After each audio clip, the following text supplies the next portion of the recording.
I am Sarah Kirschbelt. I am the Coordinator of Engagement and Outreach, and I would like to introduce you to our speaker today, who is Bernice Steinhardt. She's the president of Art and Remembrance, a nonprofit arts and education organization. In founding Art and Remembrance, Bernice and her sister Helene McQuaid were inspired by the art and story of their mother, Esther Nisenthal Krinitz, a Holocaust survivor who depicted her experience as a young girl in Poland in a series of beautiful and deeply moving fabric panels. Recognizing the power of their mother's art to change hearts and minds, they created Art and Remembrance as a testament to their mother's legacy and as a means to share her work and those of others who depicted their experience as victims of war, oppression, and injustice. Since its founding in 2003, the organization has created a traveling exhibit of Esther Krinitz's art, which has been displayed at more than 40 museums and other centers in the US, Canada, and Poland. Bernice is the co-author with her mother posthumously of Memories of Survival. She's also the executive producer of the award-winning film Through the Eye of the Needle, The Art of Esther Nisenthal Krinitz. So for those of you online, if you have questions, you're welcome to drop it in the Q&A, and we will have a Q&A session after the talk is finished. And all of you in person, if you are welcome to just raise your hand and ask your questions. But without further ado, I'd like to introduce you to Bernice. Thank you, Sarah. Thank you. Thank you for joining us today. I'm deeply honored and pleased to be able to share with you something of the art and story of my late mother, Esther Krinitz. Let me tell you a little bit about her before we launch into pictures of her artwork. My mother grew up in a little tiny village called Nishik in the center of Poland, and she was 12 years old in 1939. When the Germans invaded Poland and they came straight to her village, which they occupied for 3 years until 1942, October 1942, when they ordered all the Jews of her village and the surrounding area to report to a nearby train station. They didn't tell them where they were going, but they told them that anyone found in their homes after 10 o'clock on that morning would be shot. My mother refused to go. So she was 15 then, she took her 13-year-old sister Manya, and the two of them said goodbye to their family, and they never saw them again. So unlike many, maybe most Holocaust survivors who could not speak of their experiences, my mother always spoke of her experiences during the war and of her childhood before the war as well. But when she was about 50, she decided she wanted me and my sister to see what her home and her family looked like. She had never been trained as an artist. She really couldn't draw very well, but she could sew anything. She had been apprenticed to a dressmaker starting from when she was 8 years old. And so when she wanted to show us her home and her family, she took a large piece of fabric, traced out her house and her family, and this was the picture that she created. And this is quite large. It's about 4 feet by 4 feet. And she shows herself at the bottom of the left-hand side of the picture, carrying water in a pair of buckets up from the river. Her sister Manya is waiting for her at the top of the hill. Her father, her mother, her 2 younger sisters, and her older brother are all nearby the house. They're farm animals. And when she was finished with this, she was very pleased because it looked like what was in her mind's eye. So she gave this picture to me because I was the older, and then she made a companion for my sister. This one she filled in completely with stitches, and this is also very large scale. And here's the view from the other side of the road down to this small river, the Tuchin River that ran by their house. And she and her brother are swimming in the river. Her sisters are alongside the river with the ducks and the geese and the cows, a very pastoral scene. And this one is completely filled in with stitches. And here's a detail from the river, and you can see her braids are floating on top of the water. There are several pictures that she made of her life before the war, and these were all festive pictures. They were generally of happy memories. But she didn't, you may notice as I go through the images, she did these pictures, all of them, over roughly a 10-year period. And her skill in composition and in drawing really evolved over that time. She really learned a lot. So this was actually one of her later pictures, and you can see she's incorporated elements of perspective, and she's also using different techniques besides stitching. At this point, she was using fabric applique, fabric paint. So I included this picture of one of the pre-war pictures, and most of them are of Jewish holidays because those were her happiest memories. And this one is very timely. I included it because it's the women of her village making matzah for the holiday of Passover, which is next week, it begins.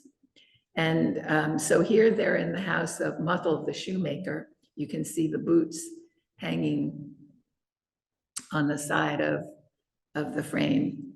Her mother is standing in the back of the picture, and Muthel and his son are scoring the matzahs as the women make them and transferring them to his oven. This took place in Muthel's house because he had the best oven. So he got to be the baker for this occasion.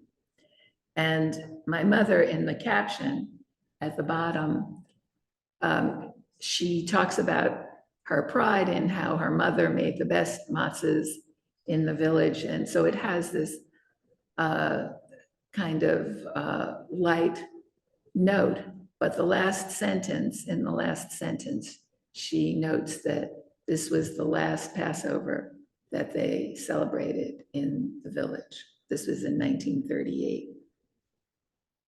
Or I guess it was in 1939. So this is now September 1939, and the war arrives. My mother had heard that there was a troop of German soldiers coming into the village. And so she and a couple of friends ran to her grandparents' house, which was at the entrance to the village.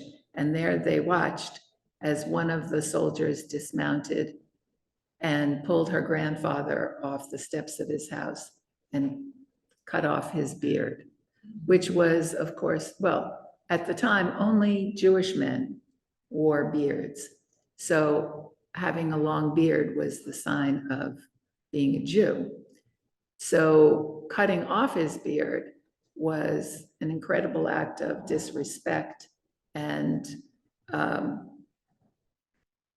terrorizing. So this was how the war began for my mother.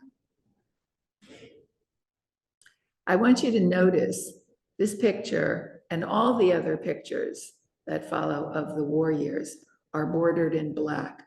The previous picture of the Passover picture was a beautiful blue. My mother distinguished the pre-war years and post-war years from the war years with the colors of the borders. This now is in October of 1939. So not long after the Germans arrived, they took all the young girls and boys, teenagers really, of the village, and they put them to work digging tank trenches. And her father, I think she notes this in the caption, her father predicted that the Germans were going to go to war against the Russians because the tank trenches were all facing east. And here she depicts her brother and other young boys of his age digging out this tunnel. And I wanted to show this close-up for you. My mother was always very mindful of her choice of fabrics. So she was always looking for fabric that she could use to somehow depict the environment in her pictures.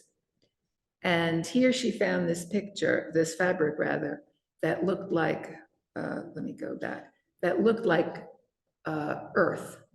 And so to create the rocks, she stitched circles around pieces of this fabric to resemble dug earth and rocks. And she was really pleased that she found a way to show exactly what she wanted to show. And the other thing at the bottom of the screen, you may notice, you can't really read them very well, but there's a list of the names of the young people who are in this picture, none of whom survived. And so, in a sense, this is a memorial to them. But in a way, this entire series that she created is a memorial to the family and the village, her friends and neighbors that were lost. This is now June 1941. And by this time, Jews were no longer allowed to own livestock, which was created an enormous hardship for her family because her father was a horse trader. He used to travel around the countryside buying and selling horses. And her mother used to raise poultry, ducks and chickens and geese, and sell them at the market. So my mother and her sister, Esther and Manya, went to work for neighboring farmers, Poles, not Jews, so that they could help support the family. So here, my mother and her sister were looking after farmers' cows, and it was a beautiful day in June, and they decided to take their cows to the good pasture down near the Vistula River, which runs all the way actually through the center, more or less center of Poland. And when they got there, my mother could see through the trees that they were next to this prison camp called Januszew. Before the war, it had been a prison camp where Polish prisoners were taken to rebuild this earthen dam there, which would get flooded and washed out every spring. But once the Germans arrived, they turned it into a slave labor camp. And they took young men and boys to this camp, digging up this dam to rebuild it. But once they were too exhausted to work, they were taken into the woods and shot. And my mother recalled seeing in the lower left, you can see a soldier taking a boy into the birch forest and shooting him. My mother recalled just hearing gunshots, one after the other. So on the one side, there is this incredibly beautiful scene of late spring, early summer with fruit on the trees, this lush grass, these two young girls, the cows, and on the other, the scene of great beauty. But on the other side is this scene of great brutality and terror.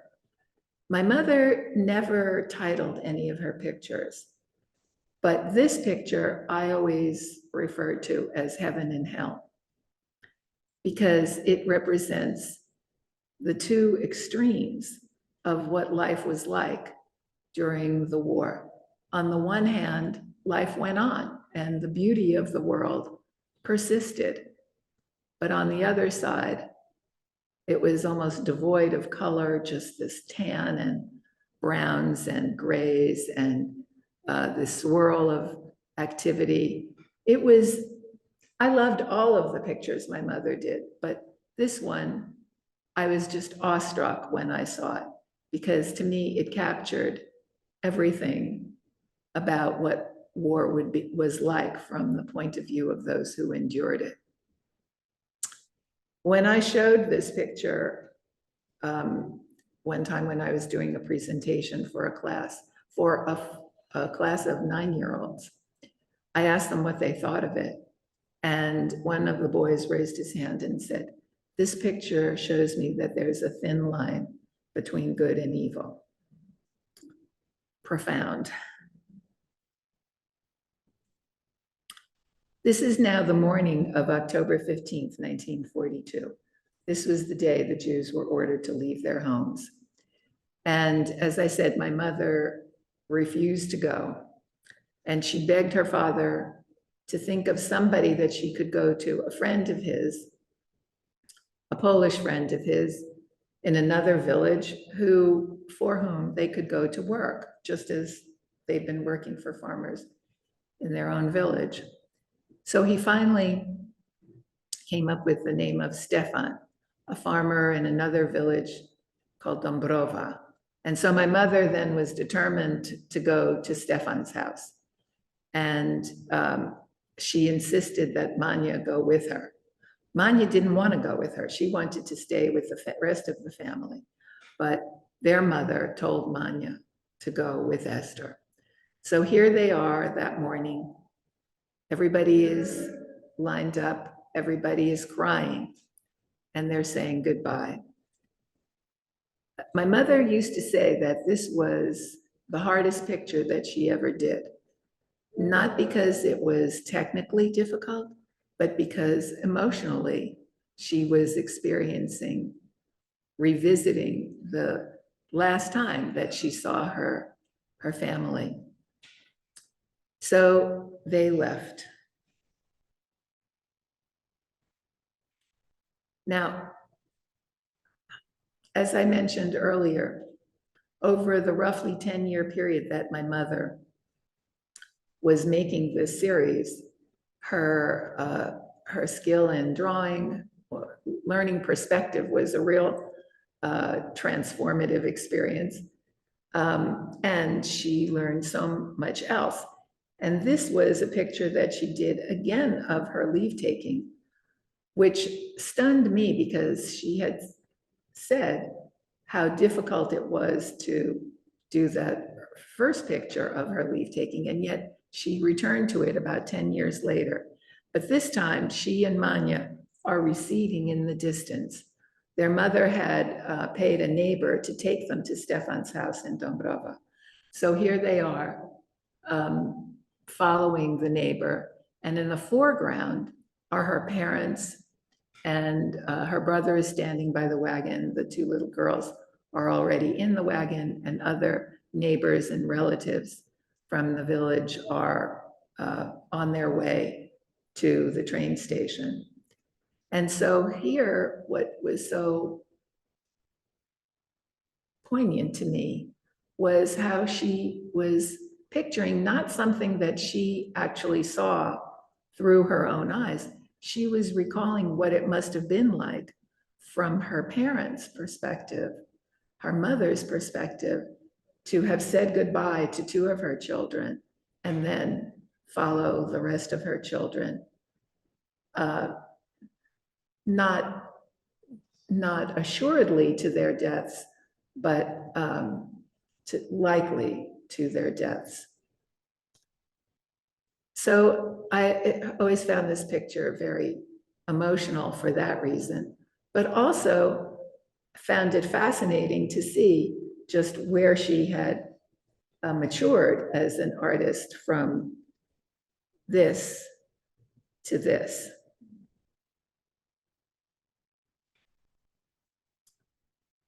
Well, as it turned out, the neighbor took them to her sister's house, told them to wait there for her. But my mother started growing suspicious after the neighbor didn't return promptly. So she was worried because at that time, the Germans were offering a bounty. If you turned in a Jew, you could get sugar or kerosene or some reward.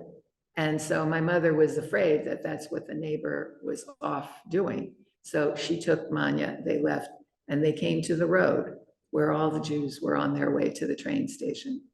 And there they met their cousin Dina, who was walking with her baby. And once Manya saw Dina, she just wanted to stay with Dina. And she was hoping that they would meet up with the rest of their family as well. But they reached a point on the road where my mother realized that they were going to be soon at the train station. And at that point, my mother just wanted to leave the road and go off to Dombrova, to Stefan's house. And she started pulling on Manya, but Manya didn't want to go. And it wasn't until Dina said, Manya, go with Esther, that she listened, and the two of them left the road. There's a close-up of them. So I always said that Manya survived because she listened, first to her mother and then to Dina, and Esther survived because she didn't. And really, that characterized their personalities for their lives. I just wanted to show you this close-up, apart from the beauty of the handwork. I was talking before about her choice of fabric. So the fabric that she used for her dress, she's in the sort of turquoise color dress and Manya in the darker blue.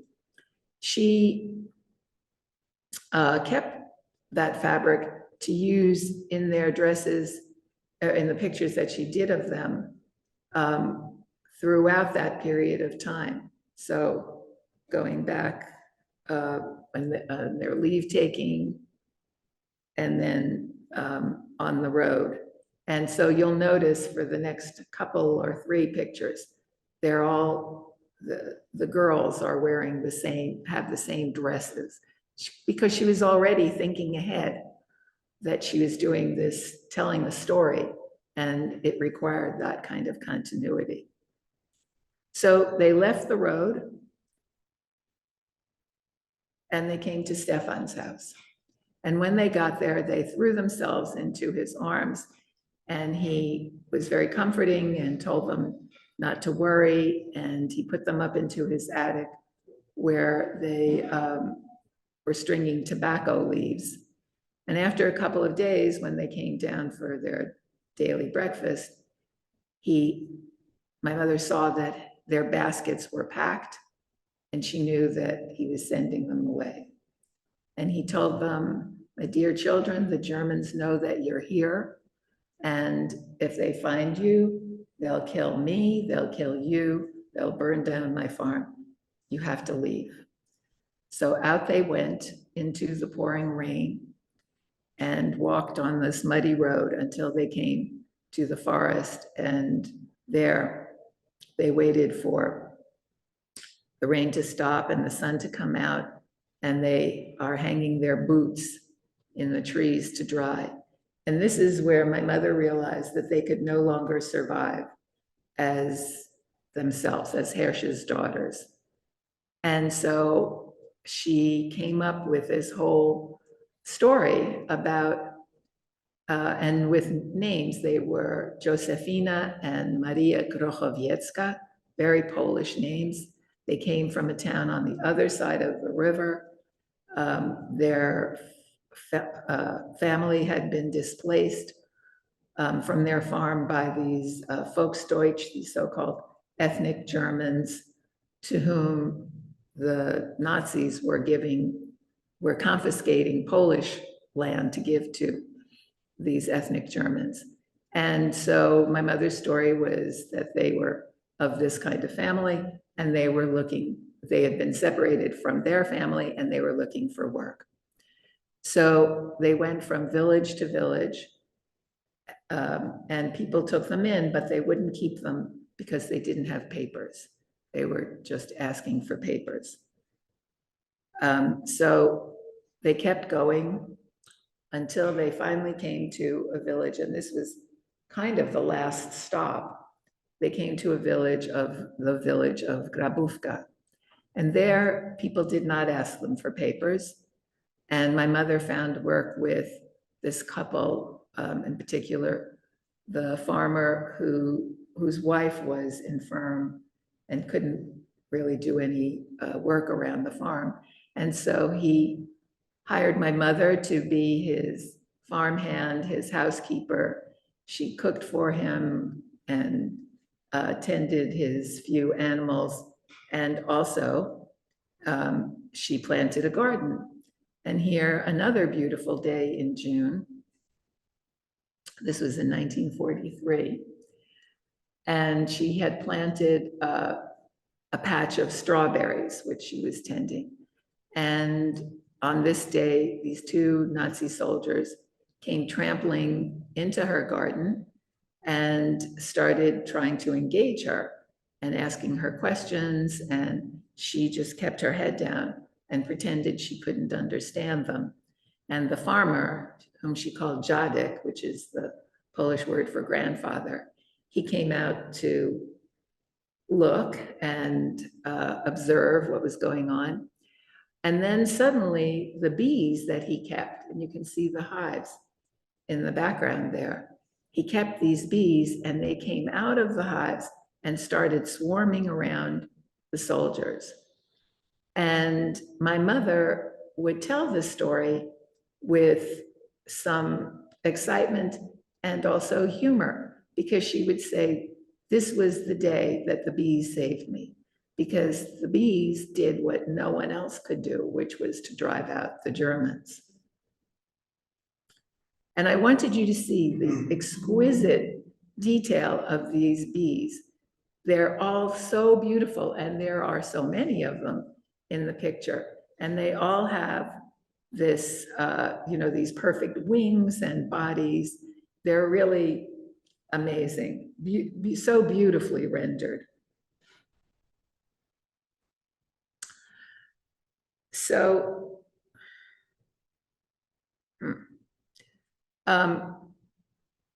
I'd meant to insert another picture here. Anyway, that was 1943 with the bees. In 1944, the Russians started coming through. They were pushing westward, headed on their way to Germany, and liberating all the towns and villages that they came through. So after they had passed through the village of Grabówka, and some time had passed as well, my mother decided to go back to Mniszek to see if anyone from her family had returned. And of course, no one had returned. There were no Jews that had come back to Mniszek. And no one knew what had happened to the Jews of her village and the surrounding area. But one of her neighbors thought that perhaps they had been taken to this concentration camp, Majdanek, which is in the city of Lublin, which was not terribly far from my mother's home. And so on her own, she went to Majdanek to see if she could find any signs of her family. And you can see in the picture, sort of in the middle of the picture, there's a building that's full of shoes. And my mother had started going through the shoes to see if she could find her mother's shoes. And this was like so heartbreaking to me, because we actually went to Majdanek with my mother in 1999. And this building is just filled, and it's a big building. It's a barracks, a former barracks. And they just filled it with all the shoes that were confiscated from prisoners. And the thought of my mother looking for a sign of her mother, how desperate she must have been to find some clue to her disappearance. So after that, the Russians had actually liberated Majdanek and were stationed there. And you can see a handful of soldiers there. They gave her a tour of the camp and they showed her the crematorium, the gas chambers. At the top of the picture, she included this field of giant cabbages that were growing on a bed of human ashes. And actually, the camp is huge. It covers an extremely large area. So my mother compressed all these features into this frame. But after she saw all this, she enlisted in the Polish army, which was under Red Army, Russian Army, Soviet Army Command. And she went with the army to Berlin. So while she was, when she got to Germany, the war was over and she went back to Poland to get Manya. And the two of them went back to Germany to a DP camp, a displaced persons camp. And that's where my mother met my father. My aunt met her husband. The camp was filled with relatively young people who were desperate to start a new life. They had lost, many of them had lost everything, everyone during the war, and they were eager to get married and start new families. So my mother met my father, who was also a Polish survivor. My aunt met her husband, and they both got married, or they all got married in the camp. And my father had relatives, some cousins in New York. So they applied for visas to immigrate to New York. And here we are arriving in New York Harbor. I was born, so you can see me, that little pink dot on my father's shoulder.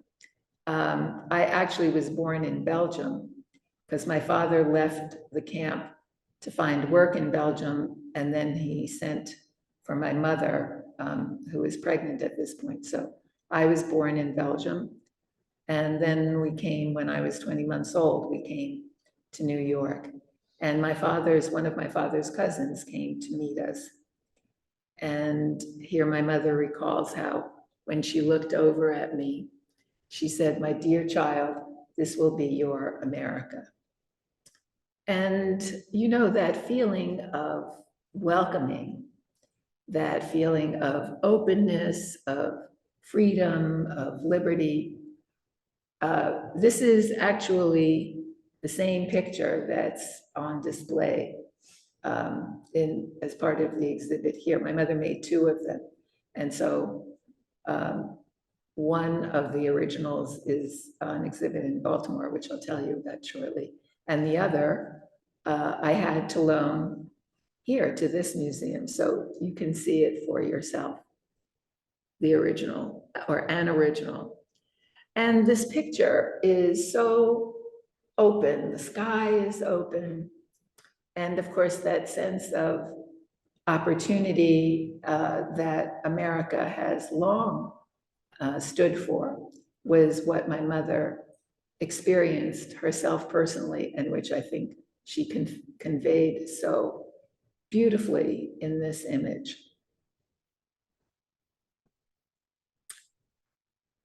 So this is a picture, one of the last pictures that she did. After she completed kind of a first cycle, let's say, of her story of survival and her childhood, my father died.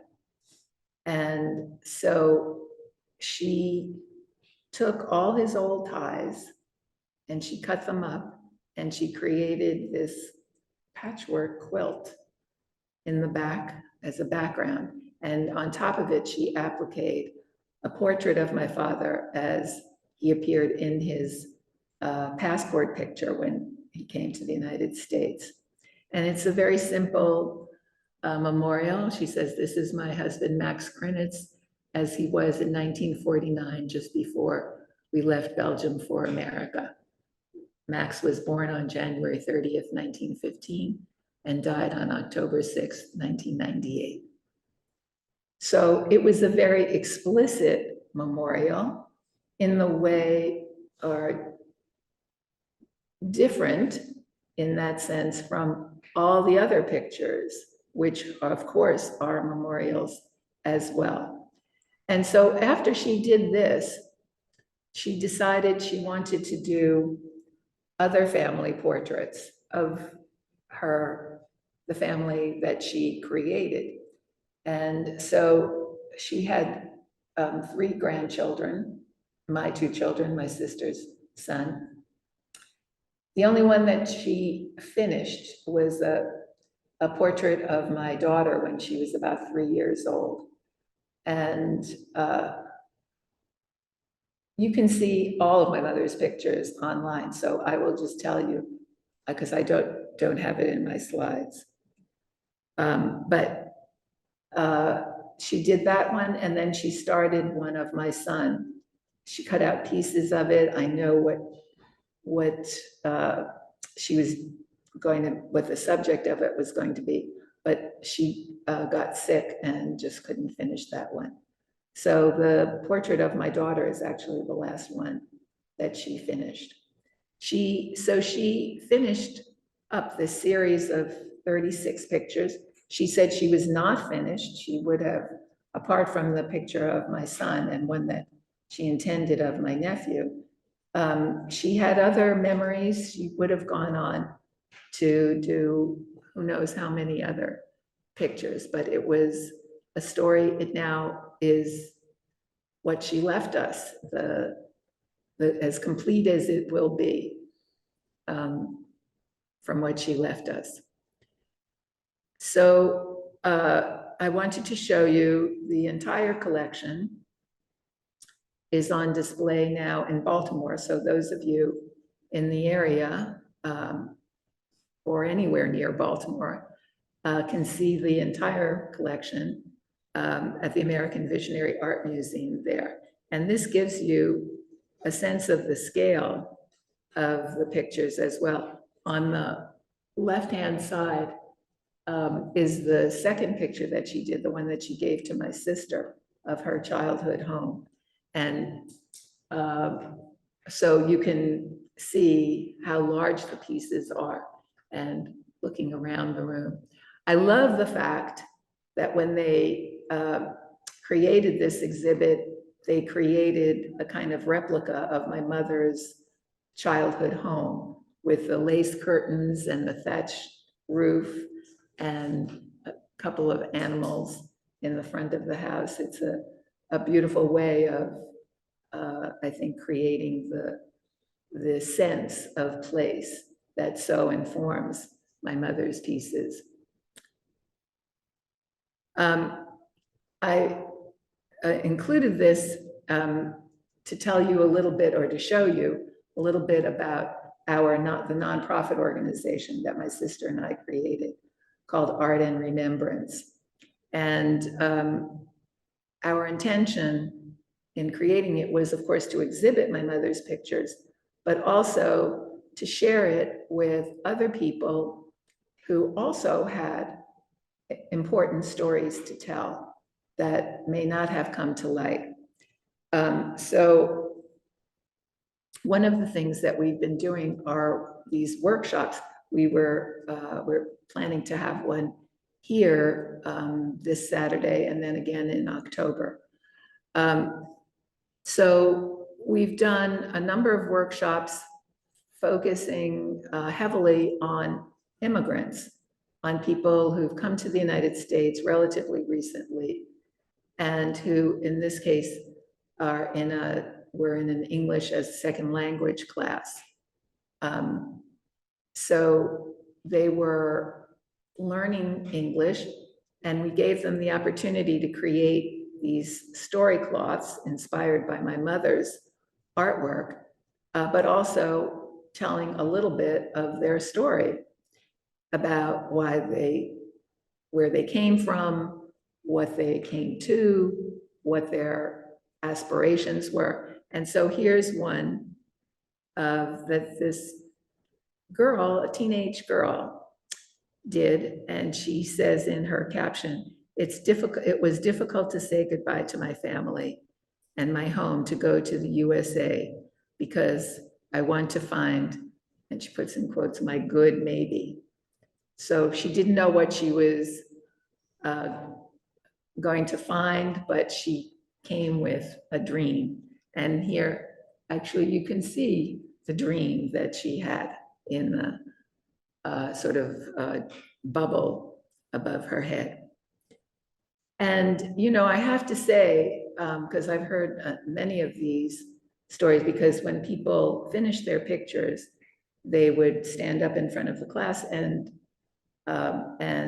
read the captions, but also share what their pictures were about. And they were so moving, and in many cases so cathartic for the people who did them, who created them. It was really a fantastic experience. I think the workshop here on Saturday, we hope to give people the opportunity to tell stories about their family. It could be about their immigration, or it could just be about their home or people in their family that they really were very meaningful to them. So it will be family, a workshop, a story cloth workshop about family.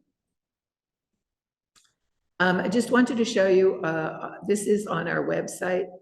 It's essentially a narrated video tour of the entire exhibit. It's made up of 37 1-minute or so videos, which I narrate with close-ups and movement over each of the pictures in the collection. We were really pleased at how it turned out, so I would encourage you to visit that. You can link to it on the front page of our website. We also have a book which is available from Amazon, but you can get to it through our website. And this is the address of the URL of artandremembrance.org. So I would just encourage you to visit us. There's a wealth of materials on there. We have lesson plans, teaching materials, all of the images. There's a 30-minute video with interviews with my mother, lots to look at. So I would encourage you to visit it. So finally, I just want to say thank you so much for being here and allowing me to share my mother's art and story with you. And I guess we have time for any questions. What happened to her cousin with the baby? She perished. Oh, she perished too. The cousin did, yeah. But her husband took their 2 older children and hid in the forest, and they survived, but not Dina and the baby. What was the timeline for her working on each piece? Was she end up working on multiple at once, or was it like this year is this? Yeah, good question. She worked pretty much on one piece at a time. As she was finishing up one piece, she was already thinking about and planning her next piece. Often I'm asked how long it took her to do each of the pieces. And as you might imagine, given the size and complexity and so on, it really varied. But she did, I figured that on average, it took her, given that she did 34 over this 10-year period, it took her 3 to 4 months for each piece. And she was running a business at the time. So this was not her sole occupation. We have a question from online. How old was your mother when she started the artwork? Oh, that's an excellent question. My mother was 50 years old when she did those first two pictures. And then she was satisfied with that. That's what she had intended to do. And also then my kids started coming along, and she turned a lot of her creative energy to making things for them. And but then she went back about 10 years later. So in the 1980s and 90s, well, 1990s actually, was when she did most all of the rest of the pieces. So she was in her 60s at that point.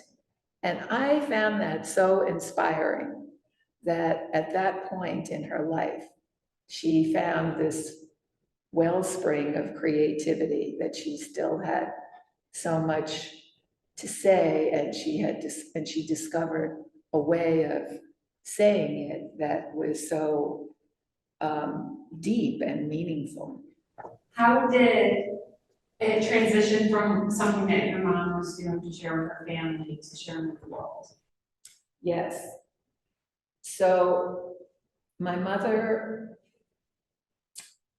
well, the first two pictures she gave me, when she intended for me, my sister. Then when she started doing these, the rest of them, they just came one after the other after the other. There was no pause then. And after she finished each one, she would have them framed and she gave them to me because I lived near her. My sister lives upstate in the Hudson Valley. So she gave them to me. I hung them on my walls. Then I ran out of wall space. And at the same time, people would come to my house and see them and they were blown away. They were so beautiful and so important. And so then I realized I have to get these pictures out into the world. And so that became my mission, to get the pictures out into the world. And you know, I had no connection to the art world. I had no experience in that, but one person led to another. I just started networking, and I was very fortunate to be in touch with people who could help me make that happen. So, it's a story of fate and good intention. People often ask me whether I inherited my mother's talent for stitching. And I say, no, not really. My mother's talent was to create this artwork, and mine was to get it out into the world. We have another question online. Did the farmer who your mother worked for through the end of the war know she was Jewish?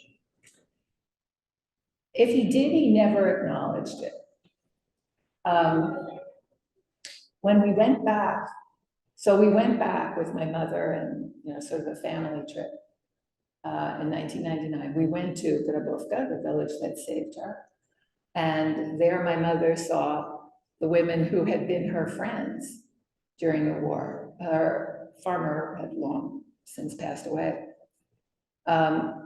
So they were thrilled to see her. And they learned after the war, because she wrote to one of them, that who she really was. And they couldn't believe how brave she was, how she survived that whole time. So they didn't ostensibly know. There may have been suspicions, but nobody wanted to give her up. So it was never brought up. If I have time, I want to tell you a quick story about that. my mother was always worried that somebody was, even though she was looked after, she was always worried that somebody, one day, somebody would come to the village who knew her or who knew somebody else who knew her. And she didn't have any papers. So one day she asked Jadek to talk to the village priest about creating a baptismal certificate for her. And so he had come to the house. My mother was listening on their conversation. And Jadek told the priest, and the priest said, "Oh, that's not a problem. I'm going to the town that she said she was from, and I can get the certificate from there." So when my mother was telling me this story, I froze. What was she going to do? How was she going to get out of this? Well, she immediately jumped in and she said, "No, you can't do that because my brothers are partisans." The village of Grabówka was partisan. So that was, she knew that there would be sympathy if she said that her brothers were in the partisans. And she didn't want the priest to risk bringing attention to her family by asking for papers for her. So it was dropped. Yes, exactly. This is why she survived. She was always thinking on her feet, and she was so resourceful and clever about what it would take to stay alive and keep going. Was your aunt as forthcoming telling these stories and from her perspective, or what was her thought process in her sister sharing her life story? Yeah. Interestingly, my mother was the storyteller, and my aunt relied on my mother. My mother had a phenomenal memory, and especially visual memory. And my aunt just didn't, she was not a natural storyteller. She was younger, a bit younger. She wasn't observing as closely. And it was clearly my mother's job to keep them alive. And so even, many years later, my cousins, my aunt's kids, would ask my mother about various times and incidents rather than their mother, because her memory just was not as thick. I wanted to hear more about what it's like working with younger children with this material and sort of how they respond to it, their takeaways, just what that whole experience is like. So I mentioned that I did this one presentation for a 4th grade class. I think kids then are very attuned to right and wrong and good and evil. And so I don't dwell on, and there's nothing in my mother's, in her artwork that really, it's color, it's full of color and mostly full of life. It doesn't dwell on, it's not a concentration camp story. It's not the Holocaust in black and white. So I think kids really get into it. I know I was a child when I heard all these stories at first, and my mother was a superhero to me. She could save herself and save her sister. She was clever, she was brave, and I think that's what younger kids, that's what everybody responds to, but I think particularly younger kids. I have 4 grandchildren who are 5, 6, 7, and 9 years old. The 9-year-old especially has gone through the book closely. The other kids are just more proud of the fact that their great-grandmother's artwork hangs in a museum. And they like to go see her pictures. I don't think they've gotten as absorbed in the story as my 9-year-old, though. I think it's a great way to begin to learn about humankind. I would say it's more than just the Holocaust, to learn about humanity in this visual storytelling way. And it's about a girl. She was just a girl. Did your father share much of his story? Yes, but my father was not the great storyteller that my mother was. And actually, I learned some more of my father's story from his surviving sister. But he had a very different experience because he was older than my mother by 12 years. So he actually was already mobilized in the Polish army when the war came to Eastern Poland in 1941. And so he had stories of hardship and deprivation of the war years from that point forward.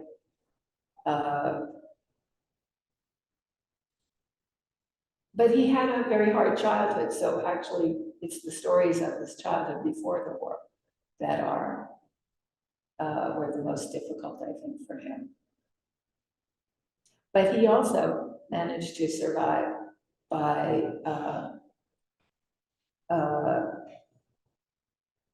resilience, courage, risk-taking.